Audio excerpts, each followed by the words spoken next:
Fleece Johnson. Now, I really don't like talking about this sick freak, but unfortunately, you have to sometimes talk about stupid trending topics in order to gain traction to your domain. And once you've gained traction to your domain, then you can start talking about the things that actually matter to you, things that are of value to you. Now, I recently saw a community post by Fleece Johnson's manager. He's the guy that pretty much runs the channel. And in the post, he said that Fleece's story needs to be told. He also expressed issue with the fact that a lot of people are saying Fleece does not deserve a platform. Why are you giving this sick freak, this predator, a platform? And naturally, this guy, you know, he's making money off of Fleece, so he's not gonna want to hear any of that. He's saying, well, the kids need to hear it. This content, these stories, Fleece can keep these kids out of prison. He can keep them on the straight and narrow, pretty much, right? I guess this guy thinks he's just another scared straight program or whatnot. Anyway, obviously, it's ridiculous. You know, this idea that Fleece Johnson's story needs to be told is absurd. His story is a story that's been told time and time again, especially if you're from the hood or the ghetto or in places like that. You've heard these stories. You probably heard these stories since you were a little kid. Stories of people getting stabbed, raped, killed, the whole nine, right? Prison stories, it's something everybody's familiar with, even if you're not from the ghetto or, you know, any kind of turbulent backgrounds or whatnot. The most upper class people knows, you know what goes on in these prisons. So to sit here and say that the kids need to hear all of these redundant stories in order to stay on the straight and narrow is ridiculous. You do not need to hear these goddamn stories. Plus, there are so many prison stories and channels as is. You know what I think? I think a certain demographic of people are simply addicted to these goddamn stories. It has nothing to do with, oh, they're shocking. Because I saw a comment. One of the comments said, well, you know, we need these stories. If they're not necessary, then how come there are always people that are shocked to hear about these stories? First of all, this whole idea that everyone's shocked, they're not really shocked. It's just a cliche thing. It's kind of like hearing somebody die, right? Or somebody got shocked and say, oh, wow, that's crazy. Well, oh, wow, that's crazy is just like a cliche colloquial response to hearing something fucked up. When they say, oh, wow, it's crazy, it's not that you're shocked. It's just the typical thing to say, right? So when you're hearing these stories, most people that hear these stories, it's not that they're so shocked. They heard it a million times. They're just addicted to hearing these stories. It's kind of like, what's something that's really redundant and people do over and over again, but they never get tired of it? I know, sex. It's like sex. People can have sex over and over and over again. You know what's going to happen. You can hit every position. There's only so many positions you can do in sex, right?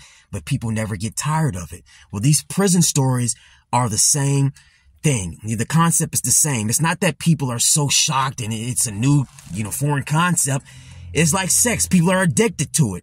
Or drugs or alcohol or partying, whatever the case may be. You do it over and over again. You know what's going to happen, but you still can't get enough of it.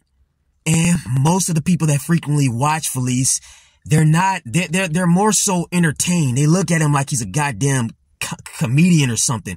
And he's not. I talked about that in the very first video. Yeah, I see where the comedic aspect can play into it, right? But at the end of the day, this guy is dead serious about the things that he's talking about. It's not fun. Hypothetically, the way he says things and the bluntness behind it, I can see how it can come off as funny. But at the end of the day, this guy should not be constantly pushed out there as if he's some goddamn comedian, because it's not funny. Most people are just looking at him as a source of entertainment. That's how they're looking at him. And a lot of times, and not only are people looking at him as a source of entertainment, but they might be enticed more to try to go into that lifestyle, go down the wrong path. It intrigues some people. It's kind of like telling a girl to stay away from certain guys, right? Well, what happens? She's going to want to be with those guys even more. And the same thing goes with this Fleece Johnson. The more talk about booty bandits and gang related stuff in prison, the more people just get enticed by the lifestyle. Look at the whole gangster rap type stuff. And, and I like rap music. I do. But certain types of rap music, it does nothing but entice people to act on certain behaviors. You would think certain types of things, like, for example, you would think if he tells these stories, it'll scare people and push them away. No, sometimes that can entice people. That can entice people to want to go to it more. a lot of times I would say the best tactic to stay away from something and to keep people out of certain things is the art of, how does it say? Out of sight, out of mind. I'm a firm believer of that. Out of sight, out of mind. You don't need to keep on talking about something like booty bandits in prison. You know, it's crazy. I'm gonna go there, and I touched up on this aspect of the whole thing in my first video. I'm gonna bring race into this. It's all black people that are saying this stupid shit. Oh, we need Fleece's stories. We need Fleece's stories. Let me ask you. Let me tell you something. Let me ask you something. Black people in particular. As many times as you've heard these stories, how has that helped black people in any way?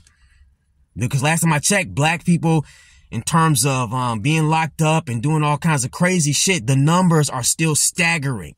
You know, black on black crime and this and that. Yet they're the most addicted to all of these prison channels and the Fleece Johnson stories and all this shit. So let me ask you something.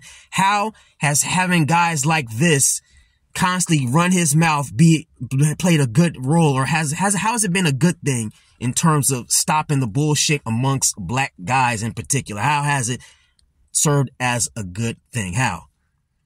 Now, I could be wrong, but I'm going to take a wild guess to say Asian parents, Middle Eastern parents, white parents, Latino parents ain't showing their kids videos of booty bandits and Fleece Johnson in order to keep them on the straight and narrow. I doubt Asian parents are like, all right, kids, hey, watch this video of booty bandits, all right? That way you'll stay out of trouble. No, they ain't doing that.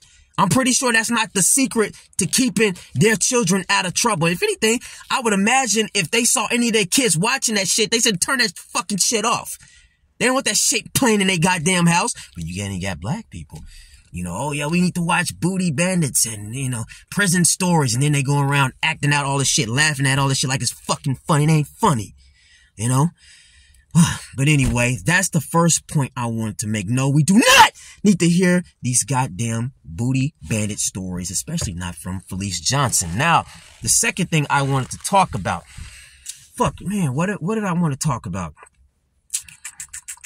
Okay, I remember now. Right on. I remember now. So Fleece Johnson takes issue with the fact that he's been labeled as this serial rapist, this predator and things like that. And him and his manager basically saying, well, there is no proof. He ain't never been convicted of nothing. So you can't call him. He's never. Fleece said no one has ever said that he raped them. There's no documentation. He's never been accused of it. He's not a registered sex offender. None of this shit. You know, last time I checked, a lot of booty bandits ain't registered sex offenders. And from what I also have heard, and getting raped, especially in prison like that, if you tell that you're labeled like a snitch or something like that. So even if they are raped and victimized, most people ain't gonna talk about it anyway. If anything, I would imagine man, raping people in there is probably one of the easiest crimes to get away with, because that's not something people want to just admit like that, especially if you sneaky about it and things like that. So the fact that he's never been convicted of it, okay, fuck, there's a lot of people walking in the so-called free world that ain't been convicted of all types of shit. There's a lot of people that have never been locked up that have done a lot of terrible things. I always say the only difference between prison and the outside world is the people that got caught versus the people that did not get caught. That's the only thing that separates the two. Prison separates the people that got caught from the individuals that did not get caught. You know, there's a lot of people walking in the free world that belong in prison. They just didn't get caught. Now, Fleece, he actually did get caught for certain crimes, I think theft and things like that. Then he kept on catching charges and things like that. But I'm pretty sure it's a lot of things he's done to people he just never gotten caught for. You know? So this notion that it's not documented and you never been convicted, motherfucker. And listen, all we can do is go by what you've told us and how you behave and the things. It's all in your mannerisms, man. The whole easy way or the hard way. Well, okay, we know what the easy way is, but what's the hard way? What's the hard way, Fleece? What you trying to say? We all know what that means, you know? And like I said in that first video, the original video that went viral of you ended it by saying, as much as you like butt, right? Those reporters, they could have walked past you and you would have felt one of their butts and dared them to say something. That's predatory behavior, my guy. That's predatory behavior. And they know you can try to dance around it, and this guy is warped. So I don't believe nothing this guy says. I definitely, without a doubt, believe he's in there just taking ass. Easy way or the hard way. If they didn't say yes, he was gonna take it. He go to the first video of this guy that went viral. He told you what he's about. He told you what he on. This guy's adamant he's not gay. He's not gay. That's what he says. But at every turn, he's trying to get at a man's butt. He's hitting on guys and trying to sexually prey on guys, but saying he's not gay. So let me just say something. If this guy is going to say he's not gay all the while constantly trying to have sex with guys, what makes you think that this guy won't rape another man and say it's not rape? He'll rape a guy and then say like, oh, I didn't rape him. It was consent. It was mutual. This guy's whole thinking is fucked. His whole, understanding and concept of what is gay and what is rape and consensual is all fucked. So no, I don't believe anything this guy says when it comes to him saying he didn't rape no one. You a rapist, man. You a rapist. So yeah, Fleece, you did it to yourself, and all this talk about the Boondocks made you look bad and this and that. The Boondocks was an accurate depiction of what you are. The Boondocks ain't did shit. Everybody likes to blame things on the editors, and they made me look bad. And listen, there's only so much editing you can do to make someone look bad. You know what I'm saying? So I'm gonna just end the video here because I pretty much said everything I had to say. But I don't buy that whole he wasn't convicted and that just means you didn't get caught as far as I'm concerned. Not getting caught don't mean you ain't a fucking rapist. That just means you just didn't get caught. And there's an interviewer, what's his name? Vlad TV. Now I really don't watch Vlad TV these days either, but sometimes things pop in your feed and you can't help but read the titles, and sometimes you may be intrigued or whatever. So it was talking about Fleece Johnson, and Vlad supposedly, I don't know how he did it, he got a hold of Fleece Johnson's paperwork, and supposedly it's been confirmed that he really was taking people's manhood up in there. Like he's really been, I guess, charged for that kind of stuff. I don't know, but I'm just going by what I know and see of this guy. Final verdict, Fleece Johnson, serial rapist, serial predator. That's what it is. Be mad. Be mad. Rapist.